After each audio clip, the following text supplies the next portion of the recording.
So at last, we have Bayan Murthy speaking about planning for megacities from Gensler. Fantastic.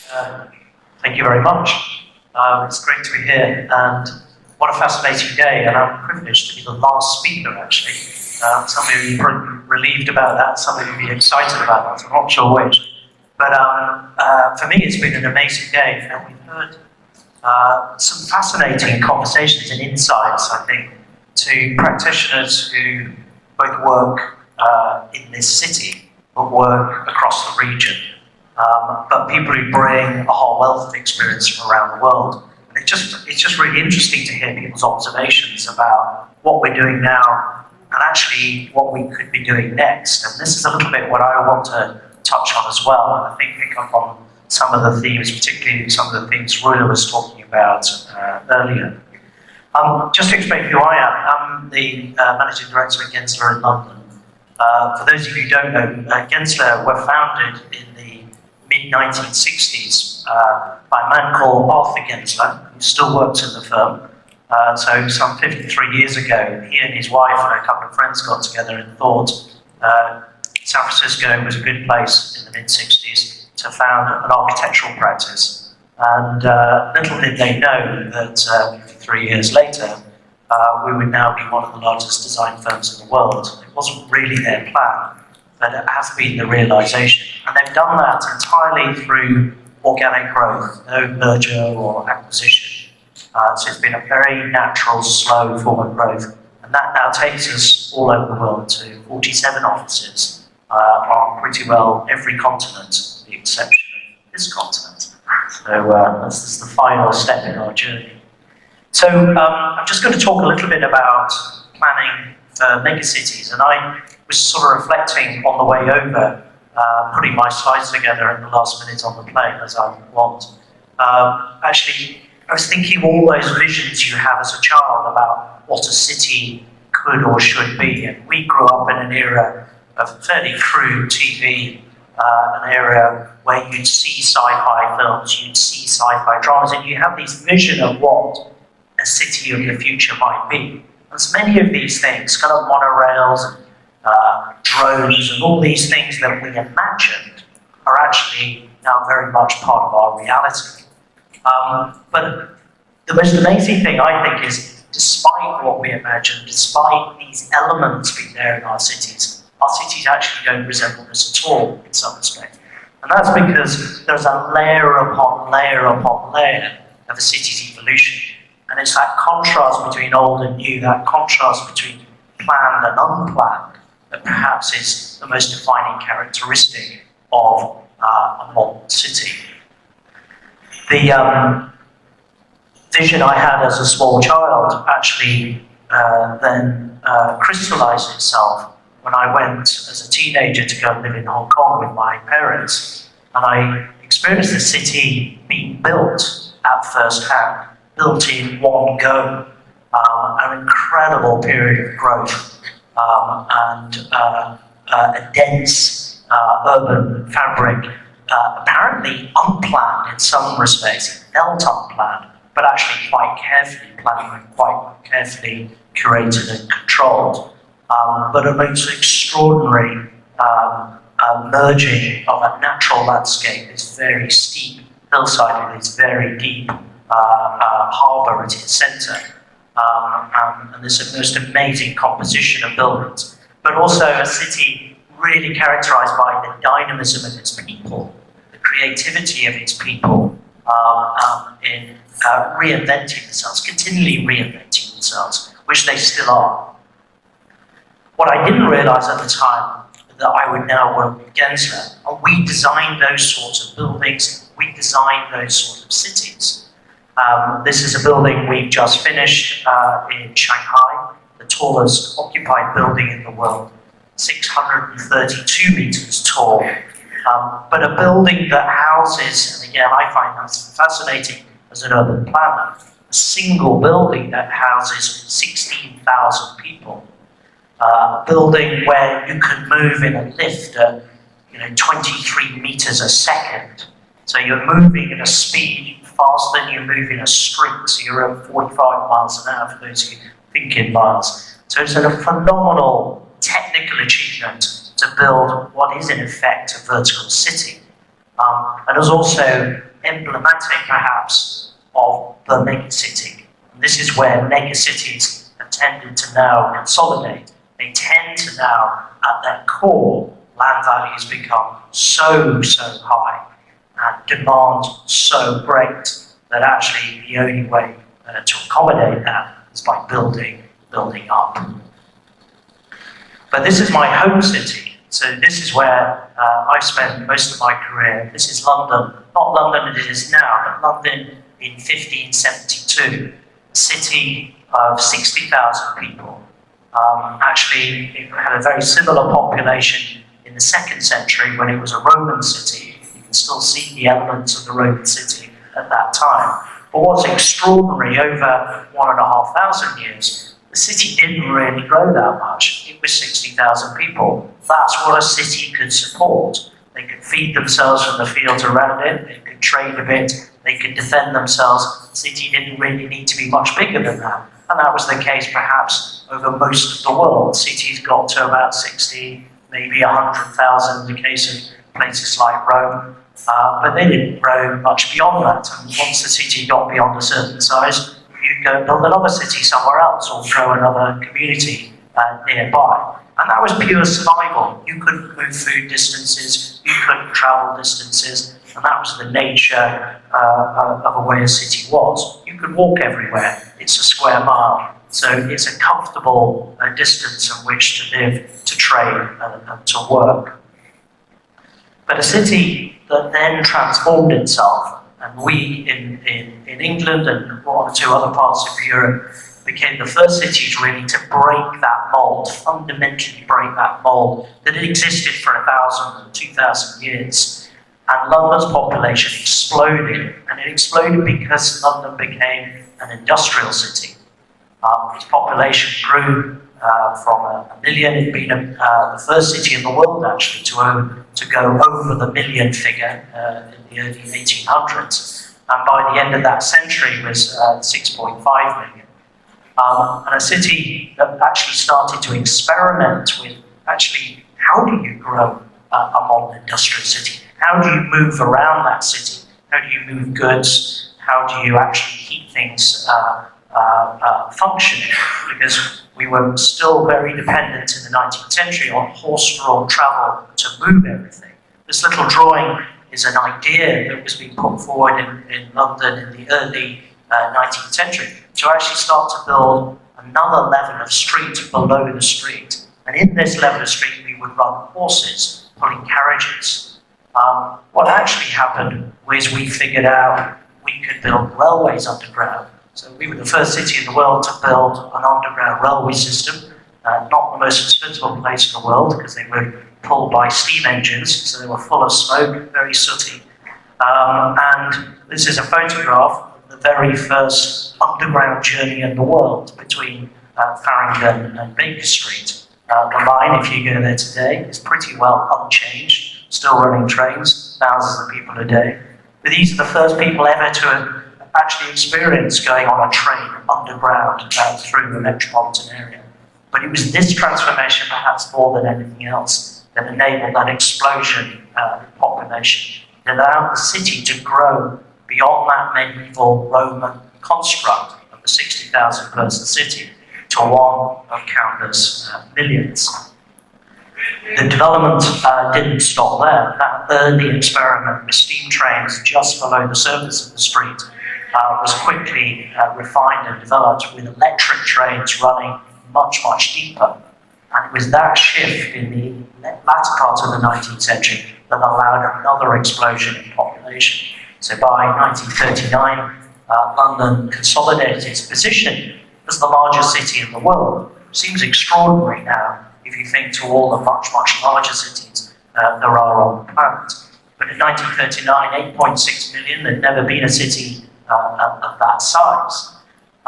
Just by comparison, in 1890, Cairo was only a sort of city of 350,000 people.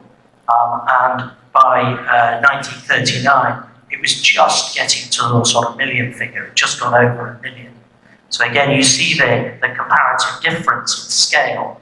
And again, when you think of how big Cairo is now, the extraordinary growth by comparison that it's experienced over recent years. And that growth enabled this network of rail lines, network of different systems, above-grade rail systems, below-grade rail systems, for a city really right up until the 1930s, entirely built on rail. So no cars, yes, streets, but streets with horses pulling, buses pulling carts, a few vehicles starting to ride in the 1920s, early 1920s, 1930s, but really nothing significant in the way of car traffic that we know today. The city built historically on rail, not similar perhaps to parts of Paris, and not similar to one or two other European cities. A city that still depends on rail, still carries over 1 billion passengers a year on its rail system, and a city that's adding to that network all the time. This is the biggest construction project in Europe at the moment. The construction of a new rail system below London from east to west connects all the rail lines to the east of London to all the lines west of London. And this is now mirrored with another line that runs north-south, comparable to the RER in Paris. The line, we hope, is due to open at the end of this year. That line, the complexity of it, to build thread infrastructure, giant infrastructure, underneath not just the streets, but underneath an existing network of lines, so tunneling beneath the tunnels, and then finding a way to pull these tunnels, connect them up to the street. For those of you who have been to London in the last 5 years, you will have seen the chaos that this construction is causing in various places. But anyway, it will all soon be complete. And then the final piece of that growth of the city, the major city, is how that city connects to other cities. And again, historically, we were connected by ship, and then we were connected by rail. Rail still, in a European context, is the primary form of connection between cities. City is the primary connection between cities within the UK, but it's also a connector to the European network of rail lines and high-speed lines. And that has already been extended and invested in right the way across Europe, that complete network of intercity movement. What's so interesting, I think, when you look at density of city, and this is a diagram many people have used in the past, you look at the density of city, and the density of the Hong Kong scale is the densest, or one of the densest cities in the world, and the kind of low density end, you've got Houston, the whole cluster of US cities, incredibly low density, but the energy consumption of a low density city is so much greater than the energy consumption of a high density city. So if you want to be sustainable, you want to work at a higher density, and you'll want to avoid the sprawling lower density that we've seen historically in parts of the States and Australia. And actually, a sweet point seems to be where many of these European cities are clustered. Again, cities built largely off that medieval model of a walking city overlaid with a rail city, and hence they're much more compact. And then some of the super mega cities, those populations have grown extraordinarily quickly over a very short time, but coupled with amazing infrastructure. It's the amazing infrastructure, transport infrastructure, that enables that very efficient use of energy to move people around. Again, a number of people have mentioned Dubai and the UAE, and actually we did a big chunk of planning in the about 2003, 2004 on Dubai's new financial centre. And it was just interesting at the time, reflecting on a very ambitious city, a growing city, in reality, a very small city in population terms, but a city with huge ambitions on the global stage. But a city, and again, I think the speakers this morning reflecting on not a city you necessarily want to walk around, a city that's hard to walk around, a city that really had grown off the back of the car. And the project we planned at the Dubai International Financial Centre was the first attempt to really shift away. Could you create a district of buildings where you actually walk from one building to the other? You don't have to drive. Yes, we had to accommodate a lot of cars. We have a car park underneath this of 36,000 car parking spaces. But a city that once you've driven into it, you didn't need to drive again. And a city that actually could connect to the new metro, which was still being planned at that time. And I think it was a clue to actually something which Dubai is still clearly exploring, and you're seeing other states across the UAE, and now I think you're seeing it in other parts of the Middle East. People really exploring actually how to get back to the qualities of the city that they remember. Sometimes they remember from their childhood, sometimes they remember by visiting places, sometimes they experience firsthand when they visit parts of Europe, but a city you can walk around, a city you can experience as a human being, and not within the bubble of the car. Cities of different scales always provide different challenges and different opportunities. The Dubai scenario, the city at that time of only 1.2 million people, but a city with huge aspirations to grow in scale, not necessarily grow in population, but grow in scale. City of St. Petersburg, where we worked for many years doing probably the biggest extension to the city in over 100 years. An amazing 200-year-old set piece of a city, but a city that needed to accommodate new buildings, new growth, new towers. There was a total embargo on high-rise building in the centre of the city. Virtually everything in the centre of the city is preserved, listed historic buildings, and they needed a new district that could accommodate the new. And we were brought in from London to plan this new district with a new cruise liner terminal. The biggest expansion to the city for many, many years. But a city at that time of 7 million people, but also a city experiencing population decline. So unlike Cairo, this was a city that had been great and was fading. And the people, the young people particularly, a city also with a declining birth rate, but the young people that were there were moving, and they were moving to the capital, they were moving to Moscow. So there was a sort of shared ambition of President Putin at the time and the developers to try and redress that balance and actually try and hold on to the huge number of students who study in St. Petersburg, but who don't stay and don't work there, but who move back to the capital or move to other parts of Russia. The plan was a 450-hectare plan, and we were planning for about 15,000 residents and about 15,000 working population, with the little island positioned there as their new Russian financial centre. The plan is well advanced now. Actually, this is an old shot. Cruise liner terminal is fully operational, and about 2/3 of the land is now reclaimed from the Bay of Finland. The most amazing site, the first site I could go to on the water, visit the site and stand on it before it was reclaimed, because the whole of the Bay of Finland freezes every winter, so you could walk right out across the site before the land reclamation was even started. It's an incredible place.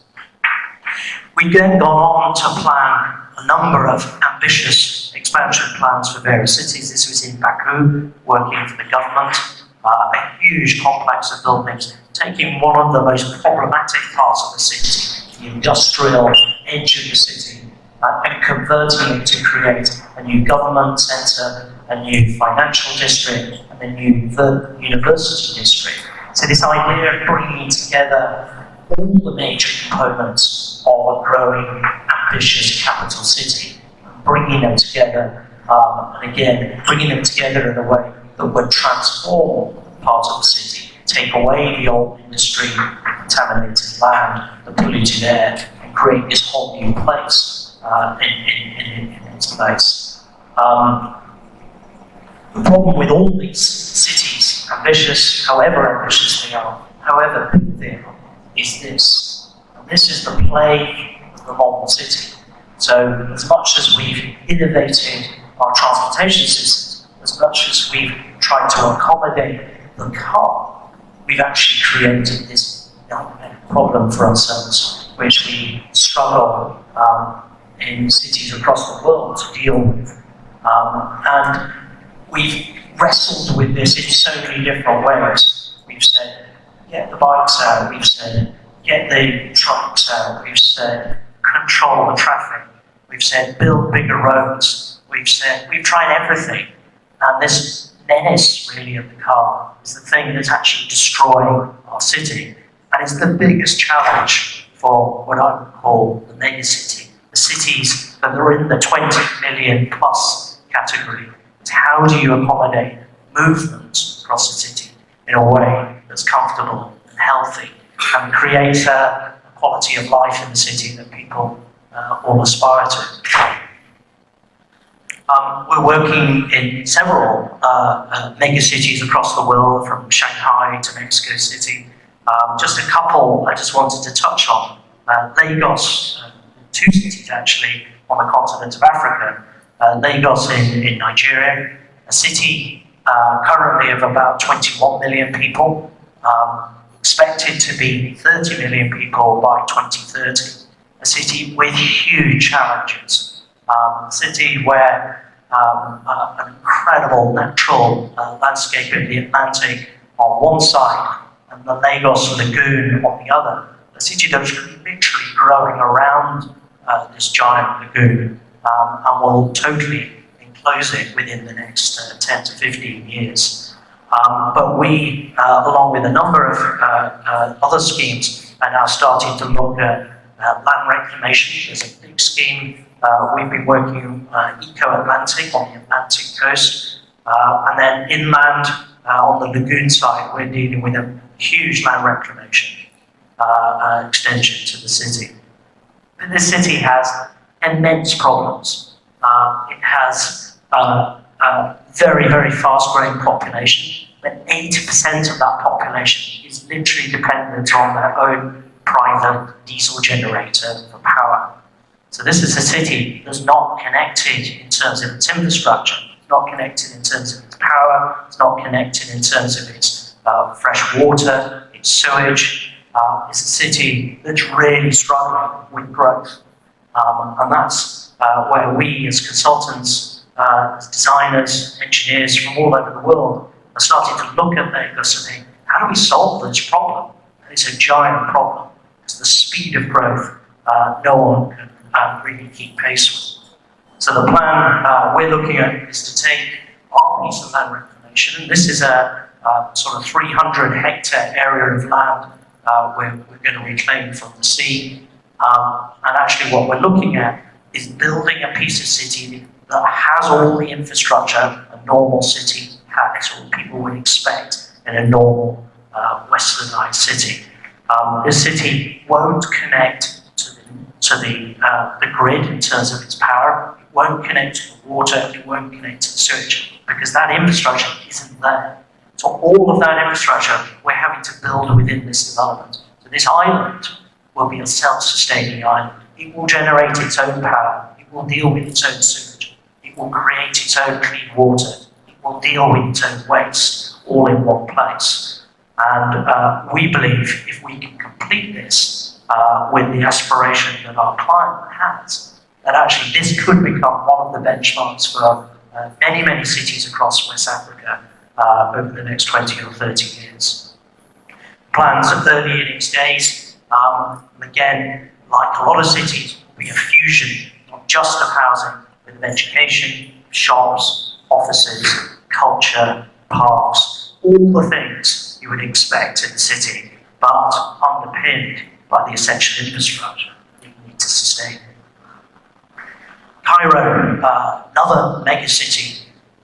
Again, as I was saying, a city that only in 1890 was only a few 100,000, but a city now already over 20 million. Some people say already bigger than that. And then who knows how big it's going to grow, but quite easily at this growth rate by 2030 becomes a city of 24, 25 million. extraordinary growth in a very, very short space of time. Growth that we struggled with in our own city in London of going from 1 million to 6 million over 100 years. And you're looking at adding 4 million people to this city over the next 11 years. That's like taking the whole population of the UAE and dumping it on top of what is already a giant city. How do you accommodate that? How do you accommodate that growth? And many of us are in the room because we're the ones trying to solve that problem. We're the ones trying to plan, design, think about what this city could and should be like in the future. That growth from that little tiny seed of a city on the Nile to what is now becoming one of the world's great megacities. And I think that process of change has pain, it has difficulty. You see the construction sites, you see the dust, you see the confusion, you see the chaos that construction causes.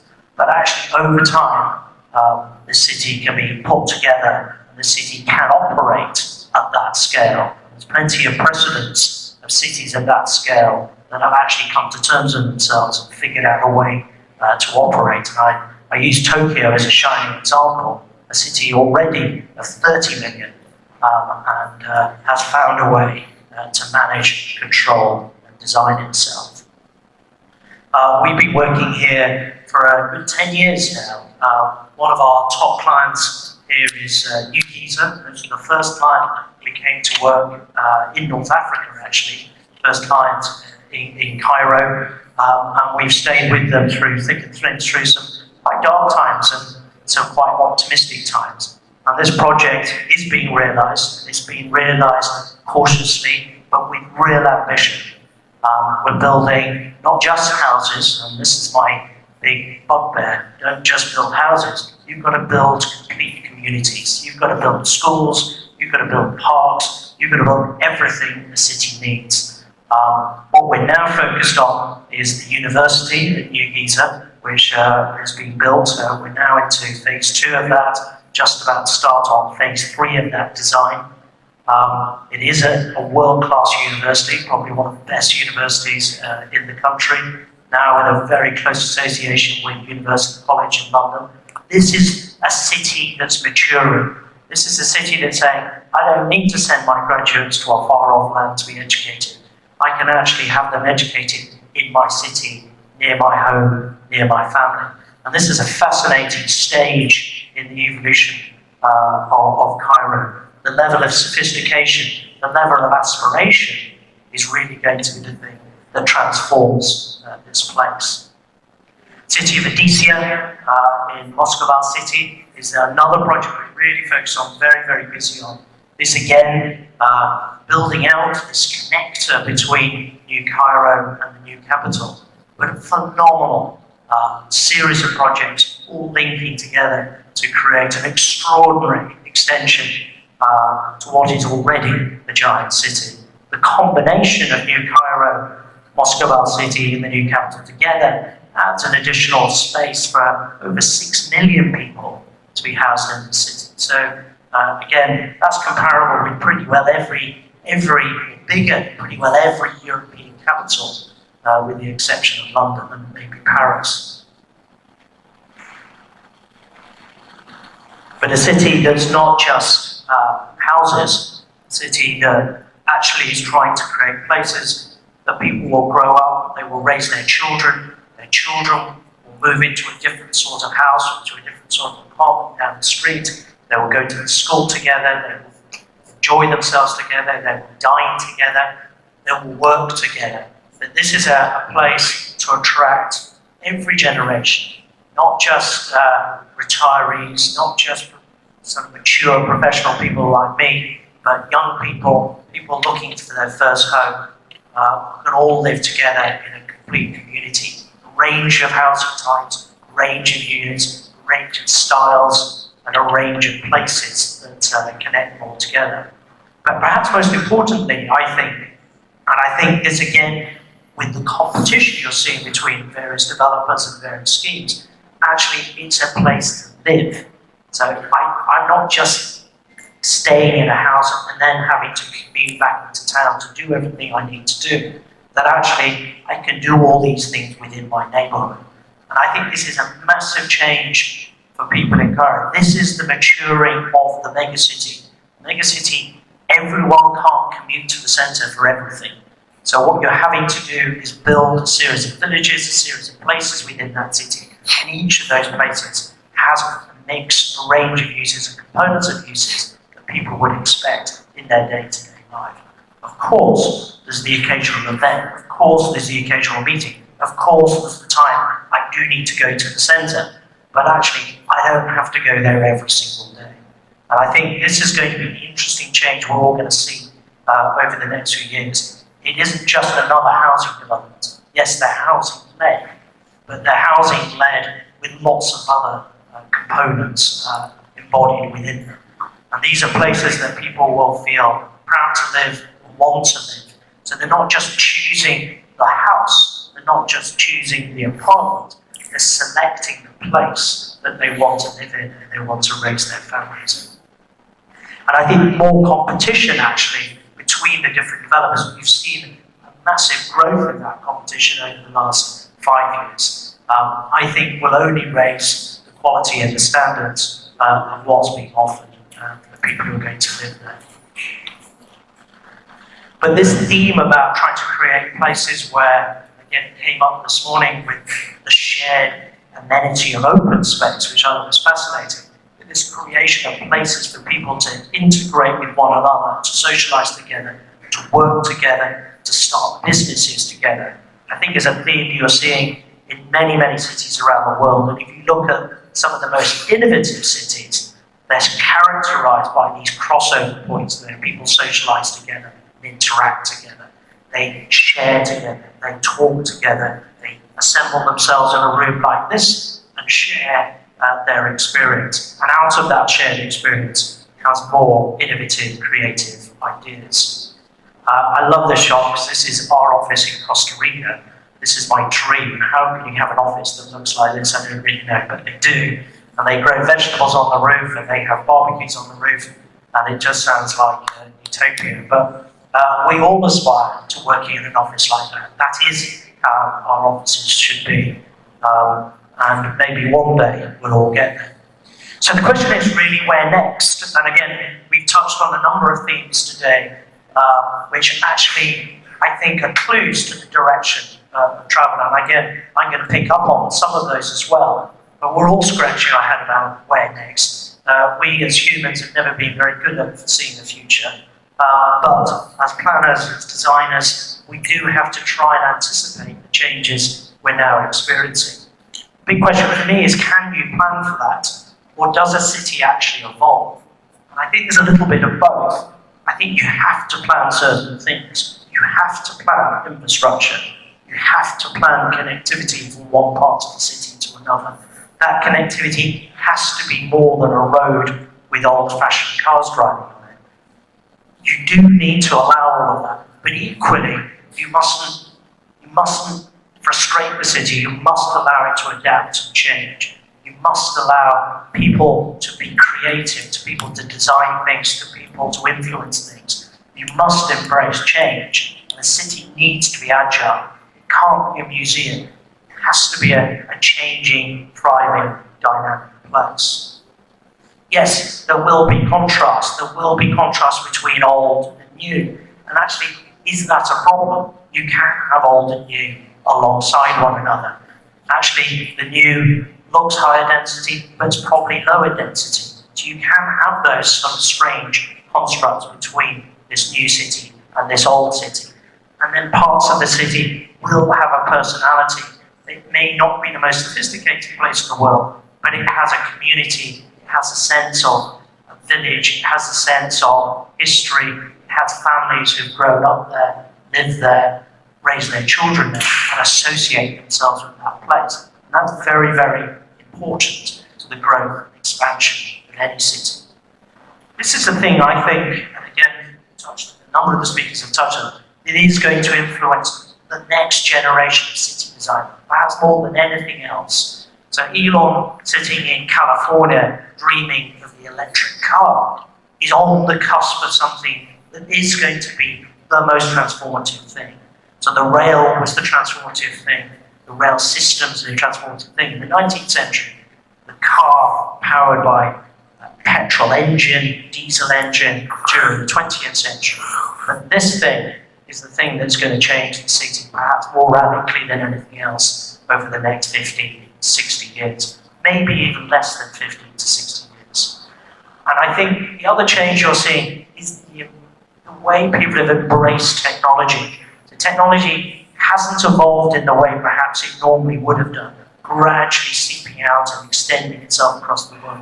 Cities all over the world, actually some of the least advanced cities in the world, have jumped ahead in terms of the technological race. You go to Lagos, everyone in the market, they may not have electricity in their house, but they're all carrying a phone. I'm not quite sure how they charge those phones up, but they figure out a way to charge those phones up. So there's some kind of curious sort of paradox going on. There may not be infrastructure, but there's an aspiration for technological change that's already got a grip of people. But Uber, I think, is this prelude to what Elon Musk is developing with this electric car. That actually we don't need a car to be driven by a human being anymore. And actually, once you get to that point, then everything changes. And I think we, all sitting in this room, our grandchildren will ask us, do you remember someone actually driving the car? In the same way you might have asked your grandfather, do you remember people riding horses through the streets of London? And I think that idea that you steer yourself around in this vehicle in a quite a clumsy way, and take up acres and acres of space, is going to be drawing to an end. In London, we're expecting 2025 to be the tipping point where these vehicles will be regularly seen on the street. 2030, it will be the dominant form of travel. That's the expectation. And I think that change is probably going to come faster in other cities. Yes, it needs infrastructure. Yes, it needs changes in insurance, law, all sorts of things are going to need to adapt and change. But most of all, it gives us an opportunity to reclaim our cities, to actually reconsider them, redesign them. We can meet as we're traveling. We can have our haircut when we're traveling. We can sleep while we're traveling. So everything changes. And that city that we've started to imagine is the norm, with 12-lane highways and giant intersections, actually gives way to a very different place and a very different world. We're also doing our bit about where next, what next. We're designing all sorts of buildings, trying to think about what's coming up, how we adapt, how we change. This is actually a temporary building we put forward to enable the historic parliamentary building to be refurbished. They're anticipating it will take 10 years to restore Parliament to its original glory. It hasn't been refurbished since it was built in 1840. It was the largest building in the world when it was built. It was the first mechanically ventilated building when it was built, and it's falling down, and it needs to be rebuilt. So the concept was to build a temporary parliament close by, but floating on the river, with all the amenity the original parliament did in the same location, and taking advantage of that juxtaposition between the old and the new. So again, not being shy of new, being proud of the old, and actually enabling this two to sit alongside one another, a symbol of the renewal of our democracy. And then finally, we're also looking strategically at our own city about how it grows. So London's growth rate in population, albeit very, very slow after the war in the 1940s, actually population decline, a deliberate decline in the 50s and 60s, has actually re-established its historic growth rate. So it is now growing at the same rate it was at the close of the 19th century. And again, huge pressure. How do you accommodate those people? Where do you accommodate those people? And this concept, looking at moving essential bits of infrastructure from within the city, out of the city, to the east of the city, and growing London eastwards. And again, this is a long-term ambition shared by many in the city in London at the moment is to grow the city eastward by building a giant new airport, the largest airport in the world, projected to be over 200 million passengers a year, with 6 runways on land reclaimed from the sea. But again, we're exploring with Benoit's work this idea of thinking about the airport in a different way. And again, we're exploring exactly the same ideas. This place within a place. This is the departure lounge for that new airport. But an airport that actually just symbolises the way designers, engineers are planning, thinking about the infrastructure, the organisation of their cities for the next 50 to 100 years. So what we know now isn't going to be the way the city is. These are clues to where the city is going to be. This is an airport you will fly in from America and you will board your cruise liner actually at the airport and then set off on your Mediterranean cruise. This is an airport where your logistics will come directly by sea into the airport for distribution across the world. This is an airport, unlike our existing one, where we will fly 24 hours a day, 7 days a week, without actually disturbing anyone in our city. Thank you very much.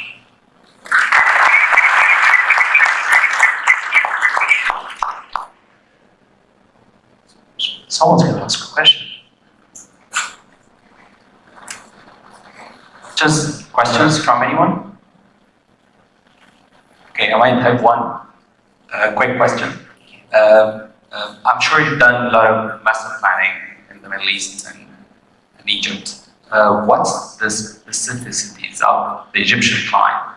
Like when you work with the developer, what kind of guidelines do they give you to accommodate in your master planning that satisfy the Egyptian clients, if there are any? I think the most, for me, the most exciting thing, and I had done a lot of work in the Gulf, done a lot of work all over the world. I think one of the most interesting things about coming to Cairo is it has so much history. It is a city. It is a historic city. And it's a city that sits in a country with incredible history, incredible culture. And I think the challenge has been, how do I plan a place that responds to that and reacts to that and isn't alien? It isn't just kind of, hey, I'm just going to copy a bit of America or a bit of the UK or a bit of the Gulf and just import it. And I think, to be fair, I think a few people have been trying to do that. But I think if you're going to do successful development here, it's got to learn from the people who are already here, how they like to live, how they like to spend their time, how they like to socialise, and then build a city that reflects that.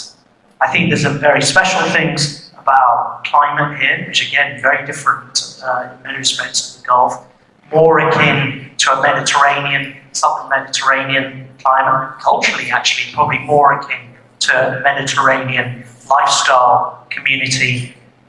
And I think the ambitions that we're seeing from the developers, ambitions actually to not just accommodate development, not just build houses, but people with a real stake, whose father was a developer, whose grandfather was a developer, people who have a real stake about continuing the tradition, the culture, and actually reputation of actually what they're doing.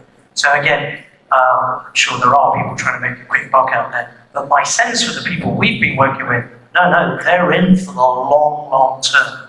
The scale of these developments are not quick 2-3 year developments. These are 10, 15, 20-year developments. You've got to have real commitment and real long-term vision and ambition to see that through. And that's pretty awe-inspiring, because you don't see that in many cities in the world. Thanks, Ian. Any final words from anyone? Okay, thank you, Ian. I just have to say a few words before we move to our last thing, which is having dinner together today. First, I would like to thank our guest speakers, all of them. Without you, we couldn't have made it today. Thank you very much. And we, as KNA Designs, we always look forward for our cooperation, either in Egypt or elsewhere in the Middle East and Africa. This is one thing. The other thing I would like to, as material builders, I would like to thank our sponsors today, Sam Creed for Building Systems. Thank you very much. You've always been supportive for the projects that we do. You always give us advice on structural systems. Thank you very much. Singer Bricks, I don't know if you're here. They give us advice on the type of bricks we're using, and they have very sophisticated systems actually. We're trying to apply in our future projects that are environmental friendly. And finally, Nabata, which is the wonderful substitute for the foreign imported furniture for landscape elements that we very much, we have a lot of work in landscaping, and they always provide us technical support in this. So thank you very much for supporting our event today. And finally, I would like to call our KNA Designs team who please come over here. I would like to thank you for your efforts today. Thank you very much. Please, a little bit quickly so that we can move on. Thank you all for your efforts, and you're always support KNA Designs. Thank you very much. Thank you guys, and this is our team, and this is how we provide our services. So I would like to thank you all in front of all our guests. This is the team that we work with, and we provide our services to you guys today. Thank you very much. And before we leave, I'll just ask you, inside each of your folders, you'll find an assessment form. I would appreciate it if you can fill out this form in order to get feedback from you for to benefit from in our future events. Thank you very much. Thank you.